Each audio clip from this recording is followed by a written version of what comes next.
প্রিয় বন্ধুরা, travel tips 99 চ্যানেলের পক্ষ থেকে স্বাগতম। বাংলাদেশের ভ্রমণ ভূস্বর্গ বান্দরবানের সেরা কিছু দর্শনীয় স্থানে ভ্রমণ সম্পর্কিত চমৎকার এবং প্রয়োজনীয় তথ্য নিয়ে হাজির হয়েছে আজ আমি। সত্য বলতে বান্দরবানের ভ্রমণ 1, 2, 3 দিনে কোনোভাবেই সম্ভব নয়। এমনকি 20 দিন সময় হাতে পেলেও বান্দরবানের যত সুন্দর এবং চমৎকার রোমাঞ্চকর ভ্রমণ স্পট রয়েছে তা ভ্রমণ করা বেশ কঠিন। তাই কিভাবে ভ্রমণ প্ল্যান করলে একবারে একাধিক স্পট স্বাচ্ছন্দ্যে এবং পরিকল্পিতভাবে ভ্রমণ করতে পারবেন এবং একে একে ভ্রমণ স্বর্গ বান্দরবানের সবার জন্য ভ্রমণ উপযোগী স্থানসমূহ সম্পর্কে সংক্ষিপ্ত কিন্তু তথ্যবহুল ধারণা পেতে পারেন, তার জন্য আজকের এই ভিডিও। আশা করি বান্দরবান ভ্রমণ সম্পর্কিত এমন সম্পূর্ণ ভিডিও আর দ্বিতীয়টি নেই। তো আমার চ্যানেলটি সাবস্ক্রাইব করে পাশে থাকার অনুরোধ জানিয়ে শুরু করি আজকের ভিডিও। প্রথম ট্যুর হতে পারে নীলাচল, রূপালী ঝর্ণা, স্বর্ণ মন্দির এবং মেঘলা পর্যটন। খুব ভালো হয় রাতে বান্দরবনের শহরের কোনো হোটেলে অবস্থান করলে, তাহলে খুব ভোরে 5টার মধ্যেই উঠে নিজেদের মতো করে হালকা নাস্তা সেরে নীলাচল পাহাড়ে উঠে ভোরের সূর্যোদয় উপভোগ করতে পারেন। নীলাচলে ভোরে সাদা তুলোর মতো মেঘের সান্নিধ্য এবং সূর্যোদয়ের দৃশ্য সারা জীবন আপনার মনের মণিকোঠায় গেঁথে থাকবে, আমি নিশ্চিত বিশ্বাস করি। নীলাচলের সৌন্দর্য অবগাহন শেষে আপনি চলে আসতে পারেন শহরের মধ্যেই সিনিয়র পাড়ায় অবস্থিত অত্যন্ত সুন্দর একটি ঝর্ণা, রূপালী ঝর্ণা। সত্যিই যেন রূপা ঝরে পড়ছে মনে হবে। শহরের মধ্যেই এত সুন্দর একটি ঝর্ণা রয়েছে, সেটা না দেখে কোনোভাবেই আসা যাবে না। যা হোক, রূপালী ঝর্ণার মুগ্ধতায় মুগ্ধ হয়ে শহরে ফিরেই সকালের নাস্তাটা সেরে ফেলতে পারেন, কিছুটা বিশ্রাম নিন। অতঃপর শহর থেকে কিছু দূরে বালাঘাটা নামক স্থানে রয়েছে সেই বিখ্যাত স্বর্ণ মন্দিরটি। ছোট্ট একটি পাহাড়ের উপর এই স্বর্ণ মন্দিরটি দেখে আপনার মন পুলকিত হতে বাধ্য এবং শান্ত হতে বাধ্য। শহর থেকে ঠিক 5 কিলোমিটার দূরে বান্দরবানের আরও একটি নাম করা মন্দির রয়েছে, যেটাকে বলে রামজাদি। বর্তমানে বান্দরবানের ঐতিহ্যবাহী স্পটগুলোর মধ্যে রামজাদি একটি অন্যতম স্পট। সবথেকে সুন্দর এবং উচ্চতম বৌদ্ধ মন্দির হলো রামজাদি। এর আরেকটি বিশেষ বৈশিষ্ট্য রয়েছে, সেখানে কিন্তু একটি পাহাড়ে বড় মন্দিরটি রয়েছে, ছোট পাহাড়ে ছোট মন্দিরটি রয়েছে এবং সাধুদের আস্থানা রয়েছে। এই যে দুই মন্দিরের মাঝে, দুটো পাহাড়, দুই মন্দিরের মাঝে যে দূরত্ব বেশ খানিকটা, প্রায় 400-500 ফিট লম্বা এবং প্রায় 20 তলা ভবনের উপর দিয়ে একটা ব্রিজ করে নিয়ে যাওয়া হয়েছে, যেটা খুবই খুবই চমৎকার একটা দৃশ্য তৈরি করেছে আমার কাছে মনে হয়েছে। যা হোক, রামজাদি এবং এই যে স্বর্ণ মন্দির দুটো দেখার শেষে দুপুরবেলায় এসে বান্দরবান শহরের মধ্যে খাবার খেতে পারেন, দুপুরের খাবার। কিছুটা বিশ্রাম নিন, এরপরেই বৈকালিক সৌন্দর্য উপভোগ করার জন্য চলে যান মেঘলা পর্যটন কেন্দ্র। শহরের মধ্যেই অবস্থিত এই পর্যটন কেন্দ্রটি শিশু কিশোরদের জন্য খুবই উপযোগী। এখানে কেবল কার, কায়াকিং, ঝুলন্ত ব্রিজ, চিড়িয়াখানা সহ নানান রকম রাইডিং উপভোগ করে বিকালের সূর্যের রং গায়ে মেখে ফিরে আসুন সেদিনের মতো হোটেলে। তবে আমি বলে রাখি, বান্দরবান ভ্রমণ উপভোগ্য করতে চাইলে অবশ্যই রাতে পর্যাপ্ত বিশ্রাম এবং আগামী দিনের পরিবহন ব্যবস্থা আজকেই সেরে রাখলে সব থেকে ভালো হয়। তাহলে সময়ও বাঁচবে, আবার ভ্রমণটাও উপভোগ্য হবে। আর অবশ্যই স্বর্ণ মন্দিরে যাওয়ার জন্য আগে থেকেই পূর্ব অনুমতি প্রয়োজন হতে পারে, সাবধান। দ্বিতীয় ট্যুর হতে পারে নীলগিরি, চিম্বুক পাহাড়, শৈলপ্রপাত এবং মিলনছড়ি। প্রথম ট্যুরের মতো ঠিক একইভাবে খুব ভোরে 5টার দিকে বেরিয়ে পড়ুন নীলগিরির উদ্দেশ্যে। কারণ নীলগিরির যে স্বর্গীয় সৌন্দর্য সেটা কিন্তু ভোরবেলাতেই সব থেকে সুন্দরভাবে ফুটে ওঠে। সিএনজি বা চাঁদের গাড়িতে করে যেতে 2.5 ঘন্টা মতো সময় লাগতে পারে। পথে যে কোনো একটা ভালো স্পটে দাঁড়িয়ে ভোরের সূর্যোদয় উপভোগ করে নিতে পারেন। ঘন্টা 2 নীলগিরিতে কাটিয়ে ওখানেই সকালের নাস্তা সেরে ফিরে আসুন বান্দরবানের দিকে। গন্তব্য এবার চিম্বুক পাহাড়। নীলগিরি দেখার পর চিম্বুক পাহাড় আর অত ভালো না লাগলেও চিম্বুকেরও নিজস্ব একটা সৌন্দর্য রয়েছে। পথিমধ্যে টাইটানিক ভিউ পয়েন্ট এবং ডাবল হ্যান্ড ভিউ পয়েন্ট দেখতে কিন্তু ভুল করবেন না। সেখানে কিছুটা সময় দিলে এবং ছবি উঠলে সেটা স্মৃতিতে ভাস্বর হয়ে থাকবে এবং ভালোটাও লাগবে। এরপর চলে আসুন প্রকাণ্ড শিলাখণ্ডের উপর দিয়ে বয়ে চলা জলপ্রপাত অর্থাৎ সেই শৈলপ্রপাত উপভোগ করতে। অসাধারণ অসাধারণ জাস্ট অসম একটা ঝর্ণা বা জলপ্রপাত। তবে অবশ্যই বর্ষায় এলে এই জলপ্রপাতের ধারাটা বা বর্ষা অর্থাৎ অক্টোবর থেকে নভেম্বর এই সময়ের মধ্যে আসলে এই ঝর্ণার ধারাটা প্রকৃষ্টভাবে উপলব্ধি করা যাবে। তো যা হোক, শৈলপ্রপাত ঝর্ণা দেখা শেষ করেই ফিরে আসুন বান্দরবান শহরের দিকে এবং পথে ওয়াই জংশন এবং মিলনছড়ি এটা পাবেন অবশ্যই, কিন্তু সকালবেলায় যাওয়ার সময়ই মিলনছড়ি দিয়ে যেতে হয়। অর্থাৎ যদি মিলনছড়ির ওখানে গিয়ে আপনার সূর্যোদয় হয়ে ওঠে তাহলে ওখানে দাঁড়িয়ে সূর্যোদয়ের দৃশ্যটা দেখতে পারেন, সেটাও খুব ভালো লাগবে। এবং ওয়াই জংশনে আর্মি চেকপোস্ট আছে, সেখানেও একটু দাঁড়িয়ে দু একটা ছবি টবি নিতে পারেন, ভালো লাগবে। তবে টার্গেট থাকবে অবশ্যই নীলগিরিতে যেন 7:30 থেকে 8টার মধ্যে পৌঁছানো যায়, তাহলে কিন্তু সবচেয়ে মোহময় এবং সৌন্দর্যময় দৃশ্য উপভোগ করা সহজ হবে। এছাড়াও এই রুটে একটা মজার জিনিস আমি বলে রাখি, যেতে যেতে বিভিন্ন জায়গায় কিছু টং ঘর পাবেন, অর্থাৎ সেখানে চা কফি বিক্রি করছে। আপনার পছন্দ মতো জায়গা, বিশেষ করে ফেরার পথে আপনি কোথাও একটু দাঁড়িয়ে গেলেন এবং সেই টংঘরগুলো দেখবেন ঝুলন্ত টংঘর বা পাহাড়ের খাদে খুবই চমৎকার নিরিবিলি একটা জায়গায় এক কাপ চা খাইলে এবং পাহাড়ের দৃশ্য, মেঘ ইত্যাদি ইত্যাদি আপনাকে খুব মনটা শান্ত করে দিতে পারে এবং খুবই চমৎকার লাগবে আমি আশা করি। তো যা হোক, নীলগিরি থেকে 3টা থেকে 3:30টার মধ্যে বান্দরবানে ফিরে আসার সুযোগ রয়েছে এবং বান্দরবানে এসেই দুপুরের খাবারটা খান একটু দেরি হলেও, তারপর একটু বিশ্রাম নিন এবং বৈকালিক ভ্রমণের জন্য আজ বেরিয়ে যেতে পারেন হাতে সময় থাকলে সাঙ্গু নদী ভ্রমণে। খুবই চমৎকার।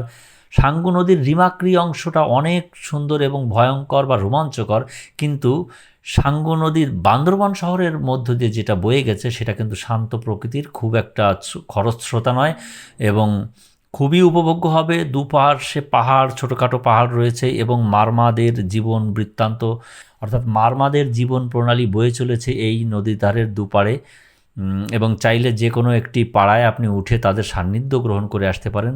যেমন বড়ইতলি পাড়া খুব কাছাকাছি রয়েছে, সেখানেও আপনারা যেতে পারেন এবং নদী পাড়ের কিছু চায়ের কফির দোকান রয়েছে, আপনারা নদীপথে যাওয়ার সময় দেখতে পারবেন, সেগুলোও আপনারা এনজয় করতে পারেন। অর্থাৎ খুবই মনোমুগ্ধকর একটি বৈকালিক ভ্রমণ শেষ করে সাঙ্গু নদীতে শান্ত চিত্তে ফিরে আসুন হোটেলে। তৃতীয় ট্যুর হতে পারে দেবতাখুম। নৈসর্গিক বান্দরবানকে বলা হয় খুমের স্বর্গরাজ্য, আর দেবতাখুম হলো সেই খুমেদের রাজা।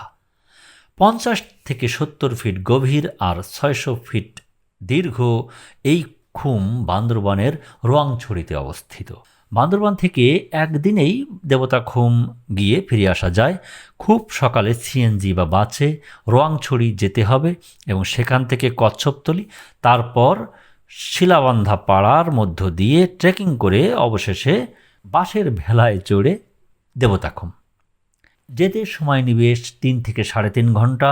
সারাদিনের জন্য সিএনজি ভাড়া গাইড সহ সর্বোচ্চ 5,000 টাকা এবং যাওয়ার পথে অবশ্যই শিলবান্ধা ঝর্ণাটা দেখে যাবেন, গাইড রোয়াংছড়ি থেকে নেবেন। সো ট্রেকিং, অ্যাডভেঞ্চার, রিস্ক, ভেলায় কাইকিং সব কিছুর এক কম্বো প্যাকেজ উপভোগ করে রাতে বান্দরবান শহরে এসে আরাম ঘুম দিন। চতুর্থ ট্যুর হতে পারে রিমাক্রি, নাপাখুম, থুইচাপাড়া, দেবতা পাহাড়, আমিয়াখুম। বান্দরবানের থানচি উপজেলার এই ট্যুর অবশ্যই ট্রেকিং লাভারদের জন্য। যারা পরিবার বাচ্চা কাচ্চা নিয়ে যেতে চান তাদেরকে আমি বলবো রিমাক্রি পর্যন্ত যান, তাহলেও অনেক মজা করে ফিরতে পারবেন। এই ভ্রমণটি অবশ্যই 2 দিনের হতে হবে। সবথেকে ভালো হয় রাতে থানচি অবস্থান করলে। ভোরে থানচি থেকে রিমাক্রির উদ্দেশ্যে ইঞ্জিন চালিত ছোট নৌকায় করে যাত্রা শুরু করুন। পথে বাংলার ভূস্বর্গ তিন্দুমুখ বা তিন্দুপাড়া, রাজাপাথর বা বড় পাথর আর প্রমত্ত ঝর্ণাধারাময় সাঙ্গু নদীর বুক চিরে উজানে কই মাছের মতো কানিহাটা সুলভ রোমাঞ্চকর অনুভূতির মধ্য দিয়ে 2 থেকে 2.5 ঘন্টায় রিমাক্রি পৌঁছে যাবেন। রিমাক্রি ফলসের সৌন্দর্য আপনাকে মুগ্ধ মুগ্ধ মুগ্ধ করে ছাড়বে। আপনার মনে হবে এখানেই গোসল করি, এখানেই জলকেলি করি, কিন্তু না, আপনাকে অনেক দূর যেতে হবে। আপনার যদি পরিকল্পনা এখানেই শেষ হয় তাহলে এখানে মজা করুন, আর যদি দূরে হয় তাহলে এখানে যতটা পারুন উপভোগ করে বেশি সময় না দিয়ে 2 থেকে আড়াই ঘন্টার ট্রেকিং করে পৌঁছে যান আপনি নাফাখুম, এবং নাফাখুমের সৌন্দর্য অবগাহন করে সেখান থেকে 3 থেকে 4 ঘন্টার ট্রেকিং করে চলে যান থুইচাপাড়া অথবা তার আগে জিনাপাড়া। আপনার সময় বুঝে রাত্রি হয়ে গেলে যেখানে রাত্রি হয় সেখানেই থেকে যাবেন। অর্থাৎ এই 2 পাড়া যে কোনো এক পাড়াতে আপনি রাত্রি যাপন করুন। পরদিন ভোরে বান্দরবনের প্রকৃতির আদিম সৌন্দর্য উপভোগ করতে করতে 3.5 থেকে 4 ঘন্টার ট্রেকিং শেষে পৌঁছে যান সেই কাঙ্ক্ষিত আমিয়াখুম। এবং আমিয়াখুম দেবতা পাহাড়ের পরে, অর্থাৎ দেবতা পাহাড় পার হয়েই আমিয়াখুমে পৌঁছাতে হবে। অপার সৌন্দর্যময় এই আমিয়াখুম দেখে তো আপনি মুগ্ধ হবেন, সেখানে গোসল করবেন, সেখানে জলকেলি করবেন এবং মজা মাস্তি করবেন, কিন্তু খেয়াল রাখবেন পাশেই আছে ভেলাখুম এবং সাতভাইখুম, সে দুটোও কিন্তু মজার, খুব কাছে। পরিকল্পনা মাফিক চললে এবং গাইডকে বলে রাখলে এই দুটো খুমও আপনি এনজয় করে ফিরতে পারেন। একইভাবে একই রুটে ফিরবেন এবং থুইচাপাড়া অথবা জিনাপাড়ায় রাত্রি যাপন করুন এবং একই পথে একইভাবে থানচি ফিরে আসুন। বান্দরবন থেকে থানচি সিএনজি বা চাঁদের গাড়ি ভাড়া 5 থেকে 6,000, থানচি থেকে রিমাক্রি নৌকা ভাড়া 4 থেকে 4,500, সম্পূর্ণ ভ্রমণ গাইড 4 থেকে 5,000 টাকার মতো। মনে রাখবেন সর্বনিম্ন টিম সদস্য 5 থেকে 6 জন এবং ঊর্ধ্বের 12 থেকে 14 জন হলে তবেই এই ভ্রমণ খরচ জন প্রতি স্বাচ্ছন্দ্যের হতে পারে। পঞ্চম ট্যুর হতে পারে আলীর গুহা মারায়ন্তং মিরিঞ্জা ভ্যালি, বাংলাদেশের সর্বোচ্চ রোড ভ্রমণ। এই ভ্রমণটি 2 দিনের হলেই ভালো হয়, অথবা কোনো একবারে শুধু মারায়ংতং, আলীর গুহা এবং সর্বোচ্চ রোড, অথবা আবার কোনো এক ট্যুরে মিরিঞ্জা ভ্যালি সাথে সর্বোচ্চ রোড। যাই হোক, ঢাকা থেকে এই ট্যুর খুব সহজেই করতে পারেন। সরাসরি আলী কদমের বাস আছে, আবার সরাসরি লামারও বাস আছে, হানিফ বা শ্যামলী। আবার কক্সবাজার চকরিয়া নেমেও আপনারা সহজে আসতে পারেন। যা হোক, সর্বোচ্চ জন প্রতি 1200 টাকার মধ্যেই আপনারা আলীকদম বা লামায় পৌঁছে দিতে পারেন। আলীকদম নেমেই প্রথমে পড়বে মংচোপ্রু পাড়া, সেখান থেকে টুয়াইন খালো পার হয়ে 20 থেকে 30 মিনিটের ঝিরিপথে ট্রেকিং করে গেলেই আলীর গুহা। আলীর গুহা চমৎকার, অন্ধকার স্যাঁতসেঁতে শ্যাবি। এই গুহাতে গেলেই আপনার আলী বাবার কথা মনে পড়ে যাবে। যা হোক, পাশেই কিন্তু আরও 2টা গুহা রয়েছে, এই 2টা গুহাও ঘুরতে যেন ভুলবেন না। এই সম্পূর্ণ 3টি গুহা ঘুরতে প্রায় 2 থেকে আড়াই ঘন্টার মতো সময় লেগে যেতে পারে। পাশেই আছে রূপমোহরী ঝর্ণা, দেখার চেষ্টা করবেন অবশ্যই। দুপুরে ফিরে আসেন আলীকদম বাজারে এবং সেখানে দুপুরের খাবার খান এবং বেরিয়ে পড়ুন বাংলাদেশের সবথেকে উঁচু রোডে ভ্রমণের উদ্দেশ্যে। বাংলাদেশ সেনাবাহিনী নির্মিত থানচি টু আলীকদম যে রোডটি, সেটা সর্বোচ্চ রোড বাংলাদেশের, এবং ডিম পাহাড়ে যে এর উচ্চতা পৌঁছেছে 2,500 ফিট। আপনারা এখান থেকে প্রায় 21 কিলোমিটার গেলেই 2,500 ফিট সেই ডিম পাহাড় উচ্চতার সেই রোডটা উপভোগ করতে পারবেন। আমি বলবো সেখান থেকে ফিরে এসে আপনারা আলীকদমে অবস্থান করুন, অথবা আলীকদম থেকে 12 কিলোমিটার লামার দিকে রয়েছে মারায়ংতং। এই মারায়ন্তং বৌদ্ধ মন্দিরটা সেখানে দেখে ওখানেই আপনারা রাতে ক্যাম্পিংয়েরও ব্যবস্থা করতে পারবেন আগে থেকে অনুমতি নিলে, এবং ক্যাম্পিংয়ের সমস্ত সরঞ্জামাদি কিন্তু সাথে নিয়েই যেতে হবে। যা হোক, যেভাবে পারুন রাতে থাকুন এবং পরদিন সকালবেলায় আপনারা লামার উদ্দেশ্যে, অর্থাৎ মারায়ন্তং থেকে আর 10 কিলোমিটার গেলেই পেয়ে যাবেন সেই কাঙ্ক্ষিত মিরিঞ্জা ভ্যালি, যেটা এখন টপ অফ দ্য ভ্রমণ spot of Bandarban. Mirinja valley বিশেষ আকর্ষণ, যেমন খাগড়াছড়িতে সাজেক বিশেষ আকর্ষণ, এই মিরিঞ্জা ভ্যালিটাও তেমন একটা আকর্ষণে পরিণত হয়েছে, যেখানে একটা পাহাড়ের উপর প্রায় 2 একর জমির উপরে রিসোর্ট গড়ে উঠেছে, ছোট ছোট বাঁশের বা মাচাং ঘর, এবং রাতে তাঁবু করে থাকার ব্যবস্থাও রয়েছে। চাইলে আপনারা আগে থেকেই প্ল্যান করে সেখানে বারবিকিউ বা স্থানীয় খাবারের আয়োজন করে মজা মাস্তি করতে পারবেন সারা রাত। সমুদ্রপৃষ্ঠ থেকে 1800 ফিট উচ্চতার এই মিরিঞ্জা ভ্যালি মেঘ পাহাড়ের খেলায় মাততে চাওয়া মানুষদেরকে হাত ছানি দিয়ে ডাকে। আবার যারা শুধুমাত্র এই মিরিঞ্জা ভ্যালিতেই একটি রাত কাটানোর জন্য আসতে চান, তারা সরাসরি ঢাকা থেকে লামার উদ্দেশ্যে যে গাড়ি রয়েছে, বাস রয়েছে, হানিফ বা শ্যামলী যে পরিবহন রয়েছে, সেটাতে করেও চলে আসতে পারেন। আলোচনা করি ষষ্ঠ ট্যুর নিয়ে। ষষ্ঠ ট্যুর হতে পারে বগা লেক টু কেওক্রাডাং, অবশ্যই বান্দরবান থেকে। কেওক্রাডাং বাংলাদেশের এক সময়কার সর্বোচ্চ পাহাড়, বর্তমানে তা পঞ্চম। বান্দরবান শহর থেকে খুব সকালে জিপ বা চাঁদের গাড়িতে যেতে হবে রুমাবাজার, সেখান থেকে গাইড নিয়ে সেনাবাহিনীর অনুমতি নিয়ে বগা লেক। দিনের বাকিটা সময় বগা লেকের বৈকালিক সৌন্দর্য অনুধাবন করতে করতে পার করে দিন। রাত্রি যাপন করুন বগা লেকেই কোনো একটা মাচাং ঘরে এবং পরদিন ভোরে কেওক্রাডাংয়ের উদ্দেশ্যে বেরিয়ে পড়ুন। বগা লেক থেকে 4 থেকে 5 ঘন্টার ট্রেকিং করে কিন্তু পাহাড় চূড়ায় পৌঁছাতে হবে, অর্থাৎ কেওক্রাডাংয়ের পাহাড় চূড়ায় পৌঁছাতে হবে। পথিমধ্যে ঝিরিপথ আর ট্রেকিংয়ের আনন্দ এবং কষ্ট উভয়ই অনুভব করবেন, উভয়ই উপলব্ধি করবেন। কিন্তু চিংড়ি ঝর্ণা নামে একটি ঝর্ণা আছে, যেটা দেখার চেষ্টা করবেন। যা হোক, বিকালের মধ্যেই আপনারা কেওক্রাডাংয়ে পৌঁছে যাবেন। সেখানে দুপুরের খাবার খেয়ে কেওক্রাডাংয়ের বৈকালিক সৌন্দর্যে গা ভাসিয়ে দিন।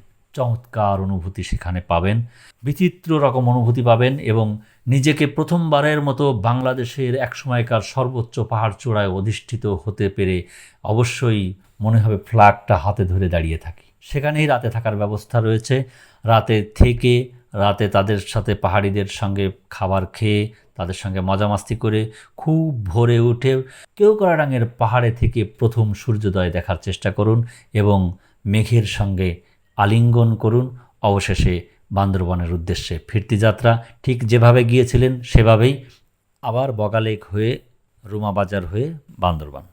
খরচ বান্দরবান থেকে রুমাবাজার পর্যন্ত চাঁদের গাড়ি বা জিপে 4,000 থেকে 4,500, রুমা থেকে কমলা বাজার 2,500 টাকা। আসার সময়ও একই। ভ্রমণ গাইড বগা লেক পর্যন্ত যদি যান নিয়ে তাহলে 1,500 টাকা, কেওক্রাডাং পর্যন্ত গেলে 2,600 টাকা। এসবই গ্রুপ ভিত্তিক, অর্থাৎ একটা গ্রুপে আপনি 5-6 জনও হতে পারে, আবার 10 থেকে 12 জনও হতে পারে, একই খরচ।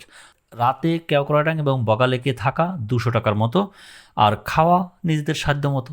তো এই ছিল সপরিবারে এবং সহজে ট্রেকিংযোগ্য বান্দরবনের ভ্রমণ প্ল্যান। এছাড়াও বান্দরবনের গহীনের আরও অসংখ্য দর্শনীয় স্থান রয়েছে, যা খুবই দুর্গম, ভয়ঙ্কর, অনিরাপদ, যা বিশেষভাবে প্রশিক্ষিত ট্রেকারদের জন্য প্রযোজ্য। আশা করি এক ভিডিওতে বান্দরবান ভ্রমণ সম্পর্কিত এর থেকে ভালো তথ্যবহুল ভিডিও আর নেই। এত কষ্ট করে এই ভিডিওটি বানানোর জন্য বন্ধুদের কাছ থেকে একটা লাইক বা সাবস্ক্রাইব আমি আশা করতেই পারি। ভালো থাকুন, দেখা হবে, কথা হবে আবারও। ট্রাভেল টিপস 99 চ্যানেলটি আপনাদের ভ্রমণ সাথী হোক।